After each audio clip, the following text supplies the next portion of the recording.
Halo Sobat Quest, di depan saya sudah ada sepeda pabrikan Pacific, tipenya Mini Velo kelas 7.0.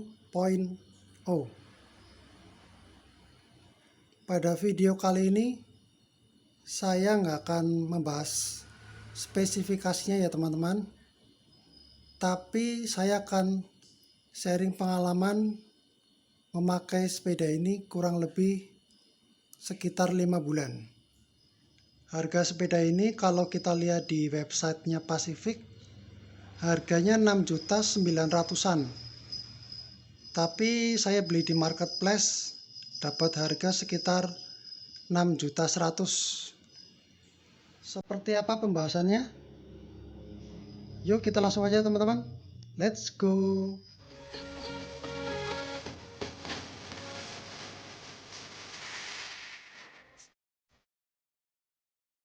Ya, kita mulai dari bahan yang digunakan oleh sepeda ini ya teman-teman.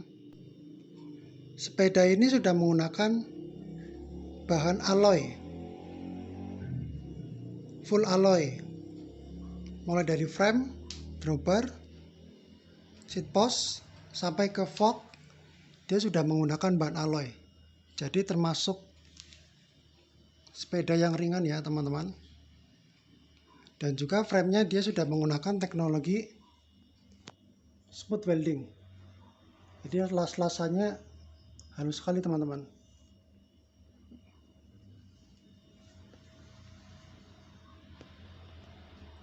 Pacific Innovation Technology Design. Untuk sepeda dengan harga 6 jutaan dengan model aero dan smooth welding, saya rasa sepeda kompetitor lainnya belum banyak pilihan ya teman-teman. Jadi ini merupakan nilai plus untuk sepeda mini velo ini. Ya, untuk sadel modelnya seperti ini teman-teman. Tidak terlalu keras, tapi tidak terlalu empuk juga. Tapi menurut saya sudah enak dipakai ini ya teman-teman. Kalau dirasa bagi teman-teman kurang empuk atau kurang lebar, teman-teman bisa menggunakan cover gel. Kemudian turun ke bawah, ada seat post.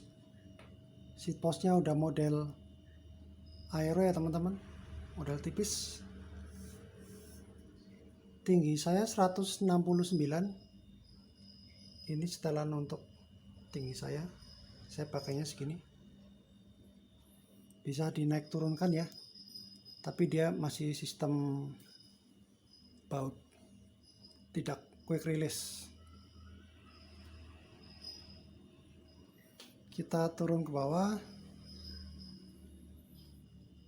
Nah, kita ke bagian crankset. Cranksetnya dari side udah alloy, double centering, pakainya 39T. FD nya pakai Tiagra. Sprocketnya sepertinya ini dari set, pakainya 11 sampai 34T, 10 speed. Nah, mini velo ini menggunakan sistem cross chain ya teman-teman. Sedangkan untuk mini velo yang menggunakan cross chain biasanya penyetelan FD-nya sedikit rumit. Mini velo yang menggunakan cross chain biasanya saat menggunakan rasio gear tertentu, rantai dia akan menyentuh FD. Contohnya seperti ini.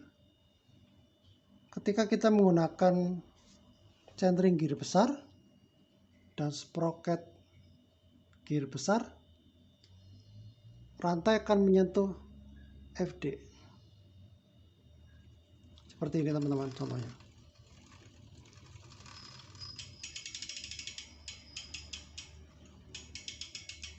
Tapi kebalikannya ketika kita menggunakan centering gear kecil dan sprocket gear kecil, rantai juga akan menyentuh FD. Tapi menurut saya tidak menjadi masalah. Karena apa? Ketika kita menggunakan centering gear besar dan sprocket gear besar, artinya kita mencari putaran yang ringan. Kalau kita cari putaran ringan ketika tanjakan, kita bisa gunakan centering gear kecil. Begitu juga ketika kita menggunakan centering gear kecil dan sprocket gear kecil, artinya kita akan mencari speed, dan itu tidak menjadi masalah karena kita bisa menggunakan centering gear besar dan menggunakan sprocket gear kecil. Seperti itu teman-teman. Nah, seperti ini teman-teman yang saya jelaskan tadi.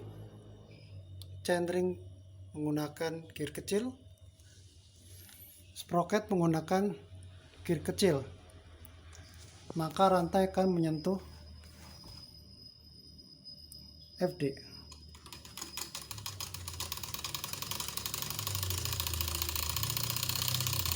Tapi ketika centering menggunakan gear kecil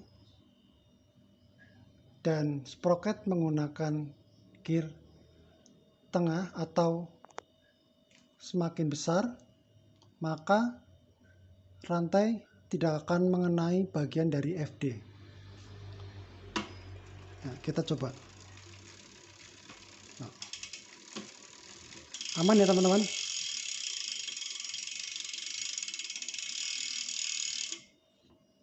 Nah, bagi teman-teman yang mau menanyakan atau mau komen, bisa komen di kolom komentar ya teman-teman mengenai permasalahan cross chain ini. Untuk pedal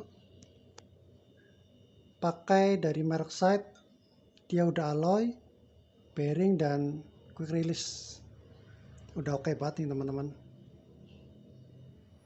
Untuk hubnya dari Novatec depan belakang ya teman-teman. Novatec list merah. Udah bearing launcher balah teman-teman.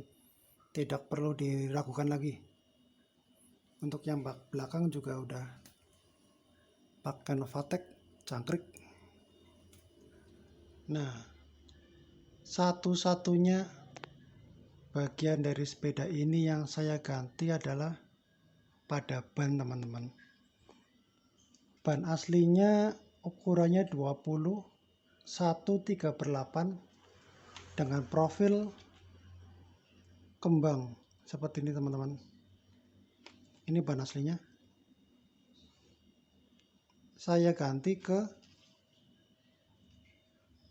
ukuran 21/1/8, jadi lebih kecil teman-teman. Dan profilnya saya pakai profil tipis. Nah, ini seperti ini. Tujuannya adalah supaya lebih enteng teman-teman, lebih ngacir. Ganti ban aja udah berasa banget teman-teman. Jadi menurut saya upgrade yang paling pertama adalah ganti ban. Kecuali memang teman-teman gunain sepeda ini untuk misalnya semi gravel di tempat kerikil bebatuan, mungkin ban bawaannya lebih cocok. Kalau saya pemakaian lebih banyak di jalan aspal yang lebih halus, jadi saya ganti bannya. Kemudian catatan penting teman-teman untuk teman-teman yang mau beli sepeda ini, jangan lupa ganti rim tabnya. Karena pengalaman teman-teman yang sudah beli, rim tabnya kurang bagus. Jadi gampang bocor teman-teman. Udah kejadian ke beberapa teman-teman yang beli sepeda ini. Jadi yang wajib diganti adalah rim tab. Rim tab bawaannya kurang bagus. Nah, ini tampilan dari sebelah kiri ya teman-teman.